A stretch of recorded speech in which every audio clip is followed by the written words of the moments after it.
You're on the ride with the progress. The Hillsong Express.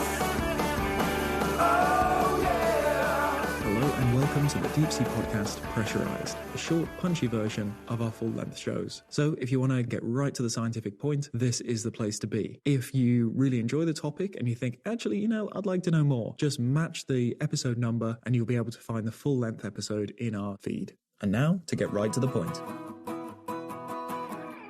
So I've still been thinking about the deep sea mining episode and how complicated all that was. And it's just got me wondering about how we've impacted the deep sea, an area that we thought was beyond our reach and sort of immune to us. What are other good examples, Alan, of impacts we've had on the deep sea without maybe meaning to? There's probably way more than people would think. I mean, there's a couple of really high profile, really interesting ones. I mean, one of the more bizarre ones is a big chunk of plutonium was jettisoned into the Tonga Trench, about around 9,000 metres. Which was a result of the Apollo 13 mission being aborted when they had to bring the lunar module back. It had the radioactive thermoelectric generator still on it. So that's a weird one. The other big one was in the 70s. They dumped per volume the equivalent of 387,000 tons, which volume equivalent is about 880 Boeing 747s worth of pharmaceutical waste in the Puerto Rico Trench. And that's probably the most ridiculous one I can find. It only happened for about 5 years, but it was a huge amount and banned it in 1978. And as soon as they banned it, scientists went out and had a look and found that this antibiotic sludge was in fact toxic to most marine invertebrates.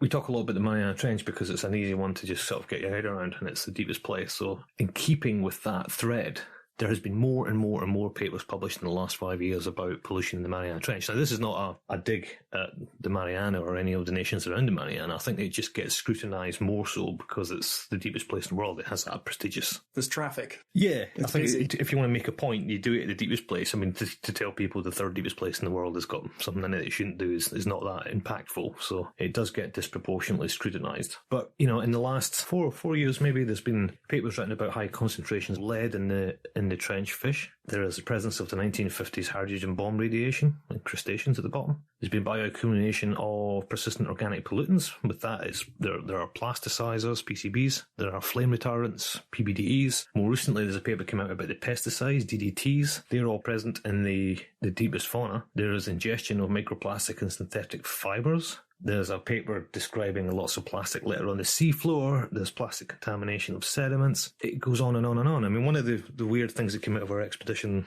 last year and the year before was the amount of fibre optic plastic coated umbilical cables that are strewn all across the Challenger Deep. Now, this is something that we don't see in other trenches. This is very specific. There's so many people trying to crack this deepest place in the world. And unfortunately, some nations are taking to using a method which is really quite horrid in that they're using a fibre optic cable to have real-time video communications to the surface. But at the end of that dive, they cut it. So it's like leaving fishing line, tripwires, booby traps all over the bottom of the sea. And, we've come across it. We got a glimpse of it in 2019. There was some yellow stuff and there was some white stuff. And, at one point, the lander even landed on a piece of this, and then dives it did in 2020, it was clear that especially in the western side that it's really, really bad, and it's a practice that we've submitted an article to try and get that practice banned because it's really awful. It's like trip wiring up the top of Mount Everest, and unfortunately where our good friend Don Walsh dove in 1960, that's essentially now a no-go zone because you can't really go there now with an exploratory vehicle because the tangle hazards left over is too dangerous. So is this a site you've been to before and it's relatively new, or have you just not been to this spot before and this might have been there for a while? We've got reason to believe it's probably in the last year or so, which means so you've got a deliberate dumping of plastic and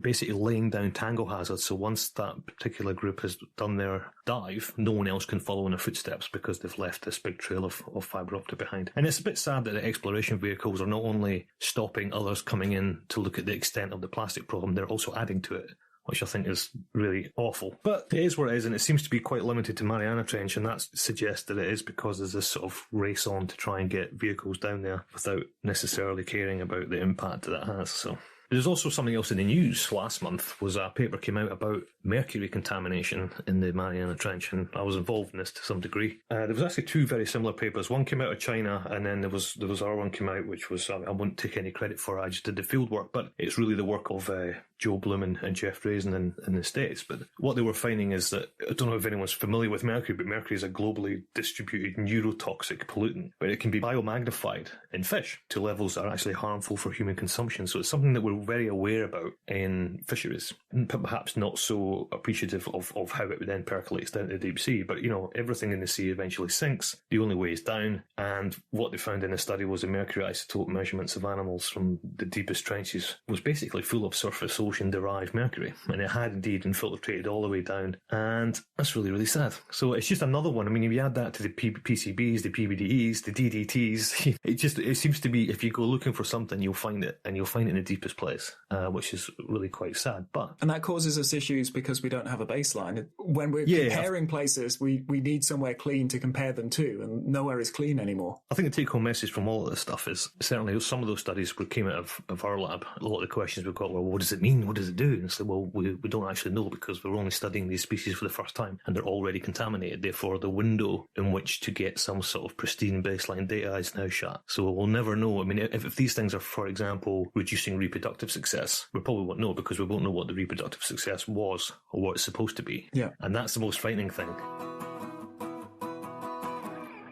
So yeah, the deepest point in the Mediterranean is Calypso Deep. Couldn't really figure out why it's called Calypso Deep. Just figured it was because Jacques Cousteau used to work in the Oceanographic Museum in Monaco and his submersible was called Calypso, but there was actually a HMS Calypso that did a lot of work, so I'm not sure what that relationship is. It must come from one of the two of them. It's the deepest point in the Med. It's just west of Greece, west of Peloponnese. 5,100 metres. And there were some interesting projects because it's so close to land to look at actually putting cabled observatories down there. And I think there is some test sites around there as well, isn't there? Yeah, my experience of Calypso Deep is there. I was there in 2006 and did a bioluminescence profile from the surface to over 5,000 metres. So I've done the water column. You did the bottom, but it landed, didn't you? Yeah. I think we were the first pictures, was it, of over 5,000 metres at the deepest point in the Med? Possibly, yeah. That paper's open access, so I'll stick it in the show notes if anyone wants to read. But the weird thing was there was only two species present at the very bottom. It was a shrimp and Macrurid, a rat tail.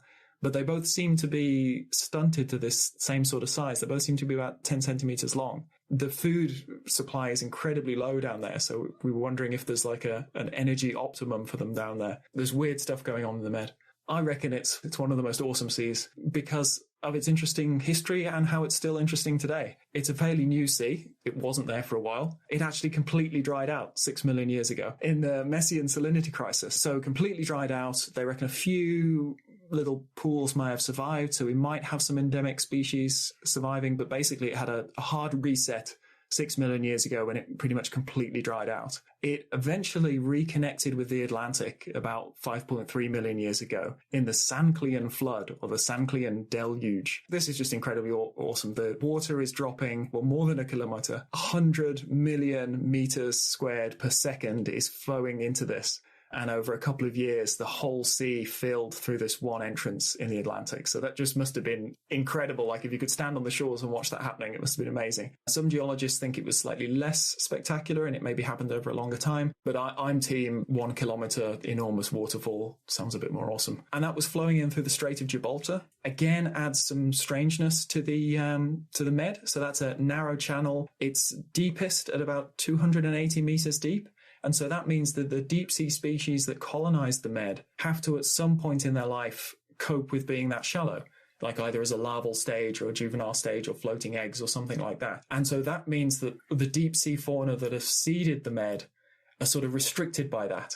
And you don't get the usual deep sea sort of classics. You don't get your deep sea anglerfish, for instance, and there's a lot of crustaceans missing as well. So you end up with a slightly unusual deep sea community there. It also ends up being really warm. So usually abyssal water depth is 2 to 4 degrees centigrade. So it's actually quite cold. But in the Med, it's 13 to 14 degrees, like right the way down. There's not a thermocline. So it's warm water all the way down. And that makes it a little bit easier for shallow species to go a little bit deeper. So not only do you see a subset of the deep sea fauna from the Atlantic getting into the Med, you also see shallow species going a lot deeper because pressure and temperature are kind of all intertwined together. So you see the reverse in, say, the Norwegian fjords, where really cold water means that deep sea species come a little bit shallower. Interestingly, they start to evolve as well. So you end up with deep water variants of classically shallow water species. I'm really interested in these sort of warm, deep waters just because they almost act like an experiment experiments to show us the limits of life and what is restricting animals getting where. That high temperature really accelerates metabolism, and that includes like microbial metabolism as well. So the food that's usually feeding the deep sea, things that are produced on the surface through, whole animals dying and sinking down, or through phytoplankton, that gets broken down by bacteria much, much faster. And so actually at the very deepest point, when we first got those images, it looks like a really good plaster job. It's perfectly smooth and clean, and it's hard to imagine where these animals are finding any food down there because it looks polished. It's really strange. What we need to do to try and tie together the Mediterranean and the plastics and the deepest point in the Mediterranean, we need to find someone who's been there. Yeah, someone who's seen it firsthand. Yeah. On this episode of the Deep Sea Podcast, we have the honour of welcoming our next guest, who is an important advocate of environmentalism and ocean conservation, and among many other global initiatives, we've had the pleasure of hosting here in Newcastle 2 years ago when he received an honorary lifetime membership to the Challenger Society. Joining us from Monaco, please welcome His Serene Highness Prince Albert II of Monaco. Good afternoon. Good afternoon. It's a pleasure. Earlier this year, you dove to over 5,000 metres in the Mediterranean Sea in the limiting factor submarine, to the deepest point, no less, and you saw firsthand the current state of the seafloor. Could you tell us a bit about your experience of being in the sub generally and exactly what it was that you saw on the seafloor? It was an incredible experience, and to be in the DSV limiting factor, which is an incredible craft, and not by the excess of space that we have in the capsule, but it's an incredibly efficient vessel, and felt very safe at this vessel, and we were able to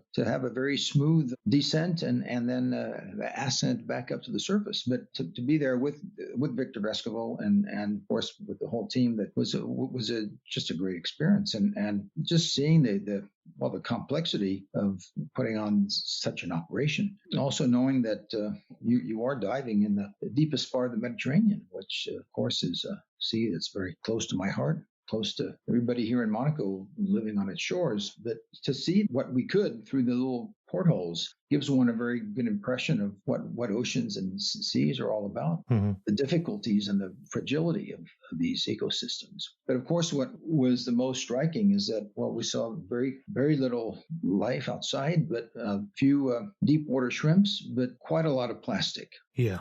And that was the most frightening and surprising thing, is that right on the floor of the Mediterranean at over 5,000 meters, there's large quantities of pieces of plastic. And so that only goes to show that if need be, we all, I think, knew about this, but the extraordinary amount of plastic litter that is in our seas and our oceans. And we absolutely have to try to curb this ever increasing volume of plastic waste that we dump into our oceans every year. Yeah, I mean, I watched the videos back and from your dive, and it is, I would say, out of everywhere we've been, that was by orders of magnitude the worst in terms of just the ratio between litter and life. It was virtually nothing.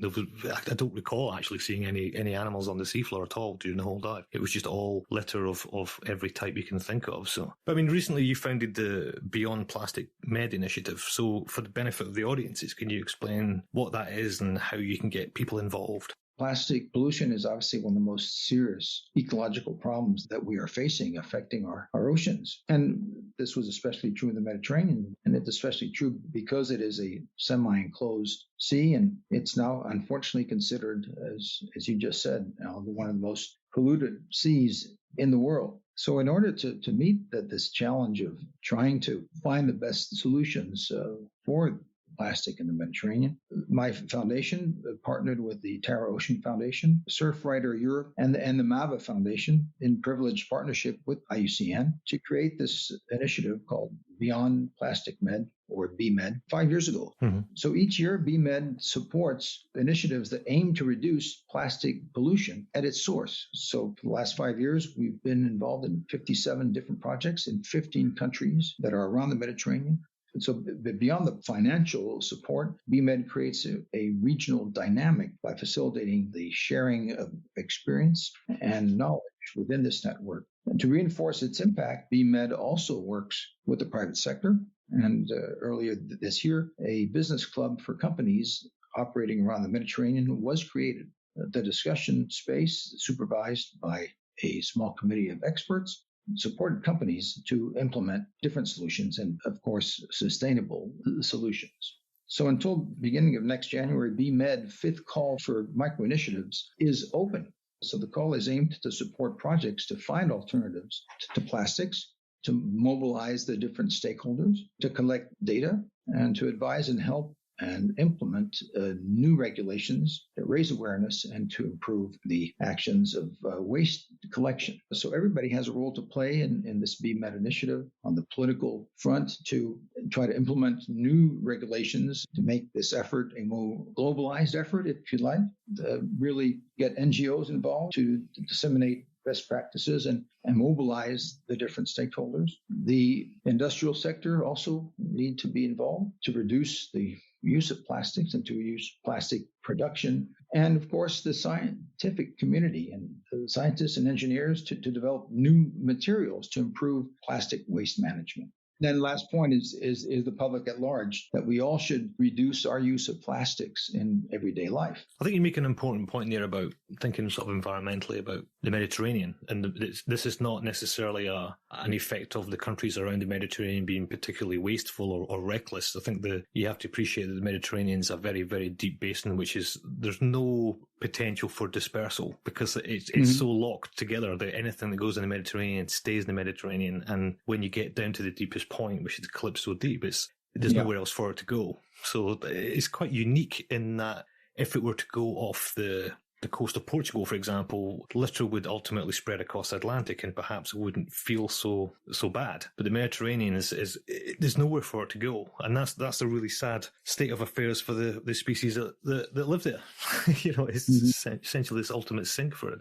Going back to this with your BMed hat on and your opportunity to dive in this sub, do you think that actually being on the bottom, do you feel that being there in person gave you a sort of new perspective or some new sort of inspiration to do something? Because I know it's one thing seeing pictures in magazines of litter on the seafloor or videos on TV, but to actually sort of see it with your own eyes, do you think that's made an impact on you? No, of course. I have been privileged to travel to many places around the world and many different beautiful places and on different oceans and to do some dives, not dives in a capsule like that, but to some bottle diving, but to go deeper below the surface, but to actually go to the very bottom of one of the seas and the Mediterranean in particular, and to see the extent of plastic litter and the impact that this plastic has on the different depths of our oceans is of course a wake-up call. And I was expecting to see something along the way, but not so many different pieces of plastic on the ocean floor. Yeah. That should be a wake-up call, not only for me, but for anybody.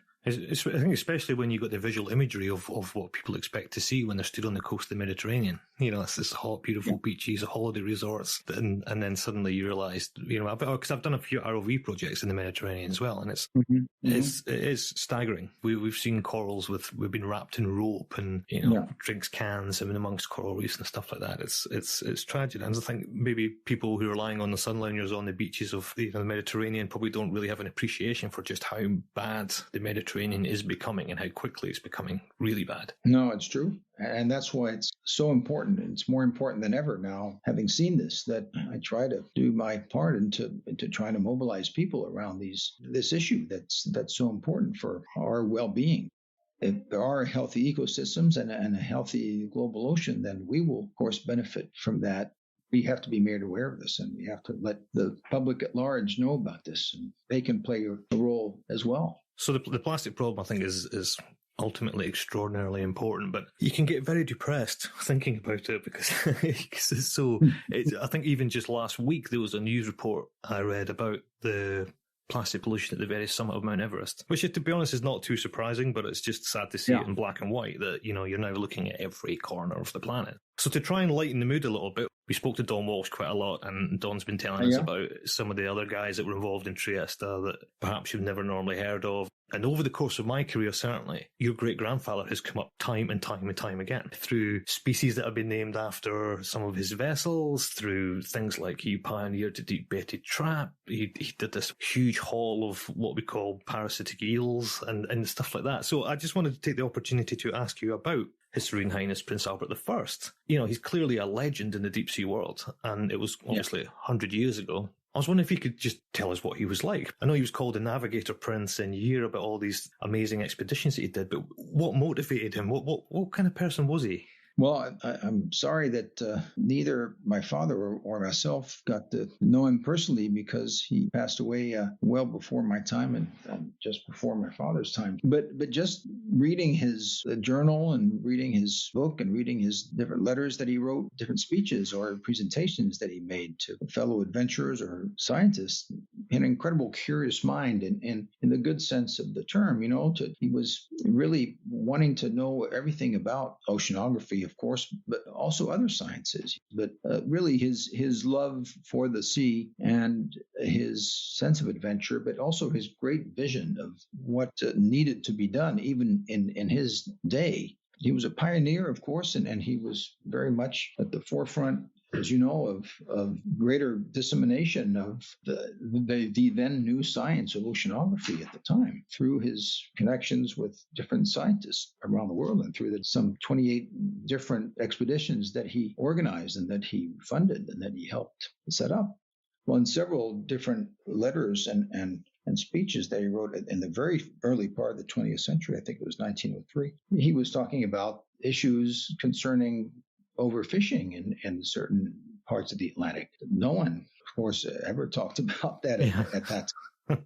And some people still have problems with that now. But it took a long time for many of us to realize that oceans were overfished, or that this could be a problem down the road. But he saw that back then. And so his legacy is tremendous. And I think it's always incredible to think that even if he died almost 100 years ago, that his legacy still lives on and has still inspired many people around the world, and many scientists who love the ocean, and through the Oceanographic Museum in Monaco and its collections and its all the information that it can disseminate. But through his personality as well, that can be perceived through his films and through his writings.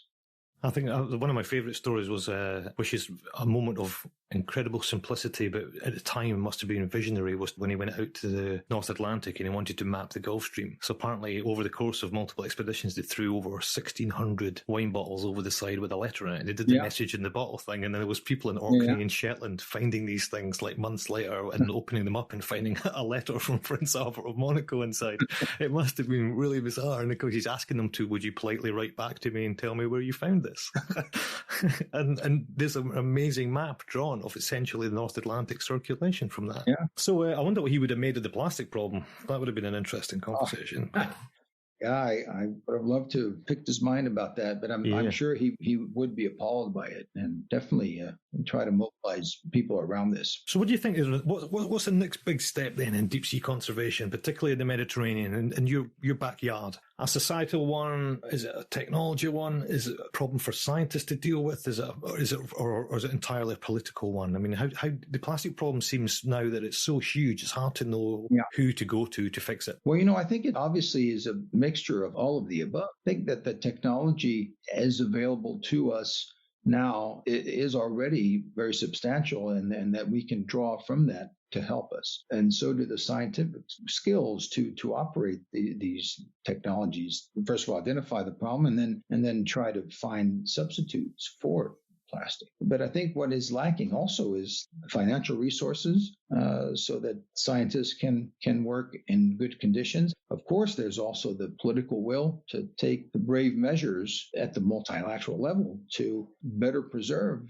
different parts of the global ocean. The different actions at different levels, they all have to converge to make all these things possible to better protect our seas and the ocean floor. It's great that you got things like Beyond Plastic Med Initiative and stuff like that. So it's great to know that there are big voices, at least in the Mediterranean, trying to do something about that. And I think that's probably the take-home message is what's happened is bad, but there are good things taking place to try and undo it all. So with that, I would just want to thank you, Serene Highness, for your time this afternoon. Thank you. I wish you all the best, and I encourage all our listeners to go out and check out the Beyond Plastic Med Initiative as well and see if there's anything they can do to join in and help. Absolutely. And that was a pressurized version of one of our full-length episodes. If you enjoyed that and you would like to hear the full-length episode, just match the episode numbers in the feed. Thanks for listening. We'll deep sea you next time, and I abyss you already.